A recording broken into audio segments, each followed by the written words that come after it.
Bonjour. L'esprit d'un gracieux galant, l'âme d'un dévoyé, le poète François de Montcorbier, dit Villon, naît à Paris en 1431, à la fin du Moyen Âge, et se présente ainsi à ses contemporains. Je suis François, et ça me pèse, né de Paris, près de Pontoise, et grâce à la corde d'une toise, mon cou sera ce que mon cul pèse. Orphelin très jeune, il est recueilli par Guillaume de Villon, chapelain de Saint-Benoît de Bétournai, son plus que père, qui lui donne son nom et une excellente instruction. Étudiant à la faculté des arts de Paris, il décroche avec brio son diplôme de bachelier. Puis, il est élevé au grade de licencié ès-maître et art. Alors que se termine la guerre de 100 ans, l'heure est à l'agitation. Au quartier latin, les étudiants sont les premiers à l'entretenir, et les chahuts bon enfant se transforment bientôt en heurts violents avec les forces de l'ordre, ce qui pousse le roi Charles VII à suspendre les cours. Villon néglige alors ses études, et plus tard il regrettera amèrement dans son testament l'un des plus beaux textes littéraires du Moyen Âge. Bien c'est, si j'eusse étudié au temps de ma jeunesse folle, et à bonnes mœurs dédié, j'eusse maison et couche molle. Mais quoi, je fuyais l'école comme fait le mauvais enfant, en écrivant cette parole, à peu que le cœur ne me fend. C'est à cette époque qu'il commence à se lier à des clercs, certes de bonne famille, mais dévoyés, qu'il nommera gracieux galants, si bien chantants, si bien parlants, si plaisants en faits et en dits, comme Régnier de Montigny et Colin de Cailleux, qui seront pendus dans quelques années. Il se fera une place parmi eux. Il prendra alors plaisir à s'encanailler et deviendra un membre actif de la bande dite des coquillards, composée de brigands de grand chemin, malandrins, mercenaires, désœuvrés, chapardeurs, malfrats, assassins, canailles, du gibier de potence en quelque sorte.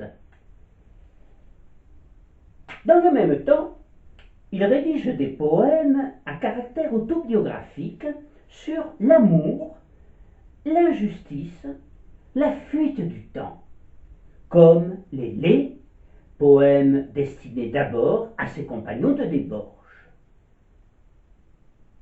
À l'âge de 24 ans, en juin 1455, lors d'une rixe, il blesse mortellement un prêtre, Philippe Sermoise, et doit fuir Paris.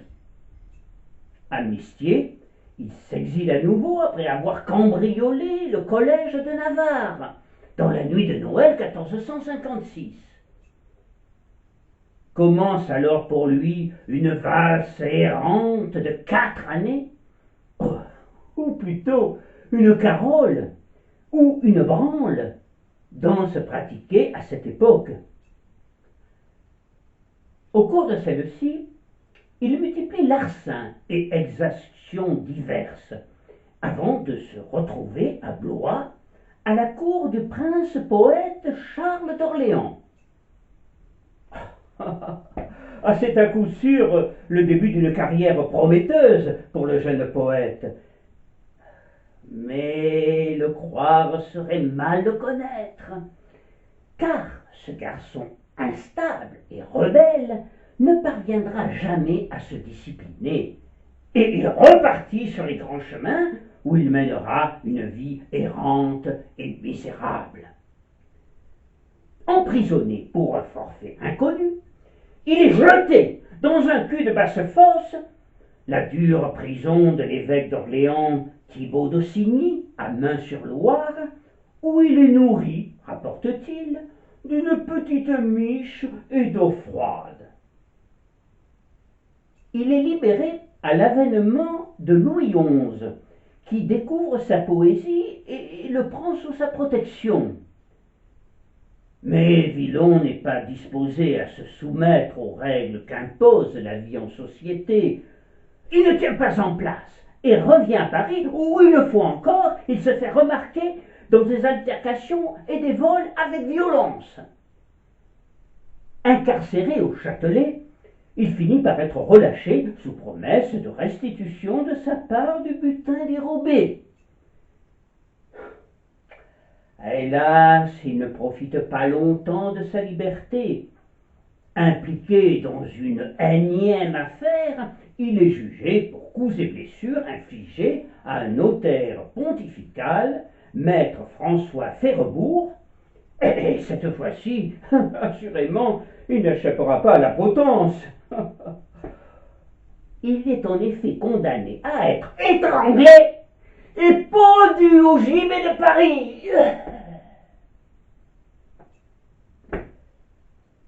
En attendant le gibet, il compose dans sa geôle moult ballades, dont la fameuse ballade des pendus.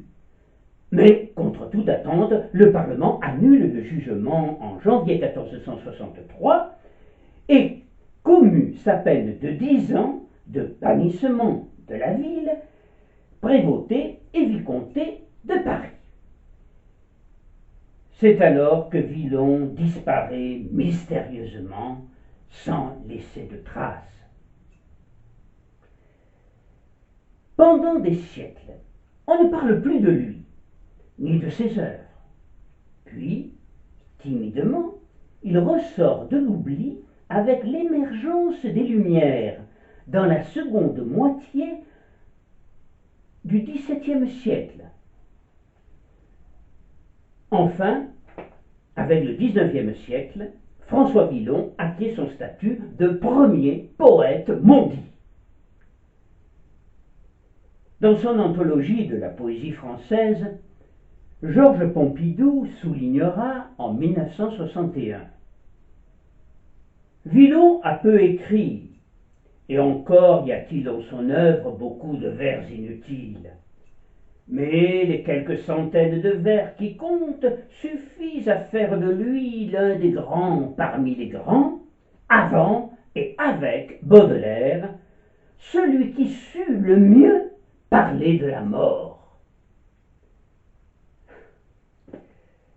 Et à propos de celle-ci, je voudrais vous lire quelques vers de sa Ballade des pendus, ce remarquable poème qui présente une originalité profonde dans son énonciation. Ce sont les morts, les malheureux pendus, qui s'adressent aux vivants dans un vibrant appel à la compassion et à la charité chrétienne. Frères humains qui après nous vivez, n'ayez vos cœurs contre nous endurcis, car si pitié de nous pauvres avez, Dieu en aura plutôt de vous merci.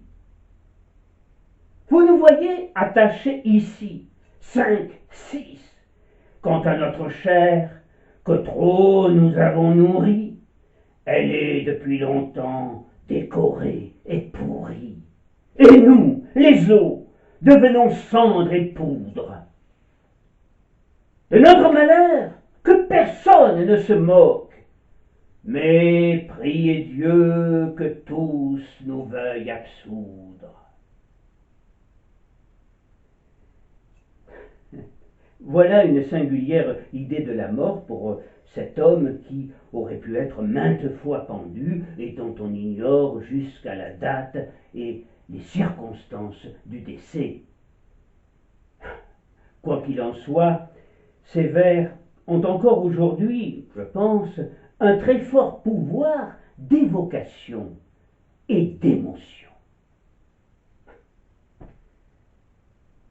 Je vous remercie.